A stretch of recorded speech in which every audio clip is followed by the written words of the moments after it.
বিশ্বখ্যাত ইসলামিক ব্যক্তিত্ব ডক্টর জাকির নায়েক আগামী 28 নভেম্বর ঢাকায় আসতে পারেন বলে একটি খবর বেরিয়েছে।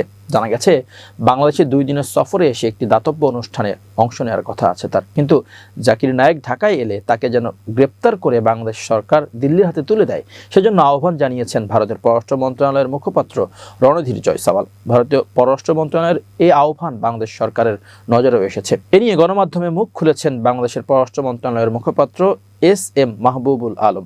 শনিবার তিনি গণমাধ্যমকে বলেন, ভারতের পররাষ্ট্র মন্ত্রণালয়ের মুখপাত্র একজন বিশিষ্ট ইসলামী স্কলার বা ধর্মীয় ব্যক্তিত্বের সম্ভাব্য বাংলাদেশ সফর প্রসঙ্গে যে মন্তব্য করেছেন তা আমাদের নজরে এসেছে।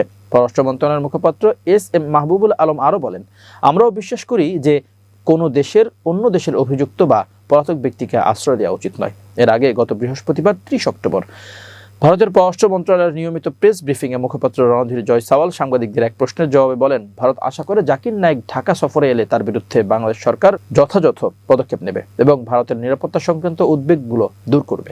তিনি বলেন, জাকির নায়েক একজন পলাতক আসামি, ভারতে তার খোঁজ চলছে, তাই আমরা আশা করি সে যেখানেই যাক সেখানকার লোকেরা তার বিরুদ্ধে যথাযথ ব্যবস্থা নেবে এবং আমাদের নিরাপত্তা উদ্বেগগুলো পূরণ করবে। এর আগে গত 28 অক্টোবর পররাষ্ট্র উপদেষ্টা তৌহিদ হোসেন জানান, জাকির নায়েকের সফরের বিষয়ে পররাষ্ট্র মন্ত্রণালয় অবগত নয়। জাকির নায়েক রাষ্ট্রীয় আমন্ত্রণে বাংলাদেশে আসছেন এবং বিভিন্ন জেলায় ঘুরে তার কর্মসূচি পালন করবেন এমন প্রশ্নে ওই দিন পররাষ্ট্র উপদেষ্টা বলেন, জাকির নায়েককে দাওয়াত দেওয়া হয়েছে বলে আমি জানি না, আমি এরকম কিছু শুনিনি। তবে গত 12 অক্টোবর স্পার্ক ইভেন্ট ম্যানেজমেন্টের কর্ণধার রাজ গণমাধ্যমকে জানান, সবকিছু ঠিক থাকলে আগামী 28 নভেম্বর ঢাকায় আসবেন ডক্টর জাকির নায়েক। প্রাথমিক পরিকল্পনা অনুযায়ী ওই দিন ঢাকার আগারগাঁওয়ে ডক্টর জাকির নায়েকের প্রথম প্রোগ্রামটি হবে। তবে কেবল ঢাকাতেই নয়, ঢাকার বাইরেও এই প্রোগ্রাম করার পরিকল্পনা রয়েছে আমাদের। এই বিষয়ে সংবাদ সম্মেলন করে পরে বিস্তারিত জানানো হবে। ভারতের ক্ষমতাসীন বিজেপি সরকারের রোশনালে পরে 2016 সালে নিজ দেশ ছেড়ে মালয়েশিয়ায় পাড়ি জমান জাকির নায়েক।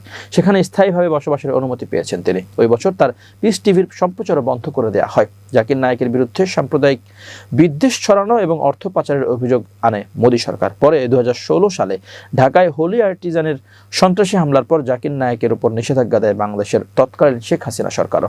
এরপর গত বছর তার পতন হলে আলোচিত এই ইসলামিক স্কলারের উপর নিষেধাজ্ঞা শিথিল করা হয়।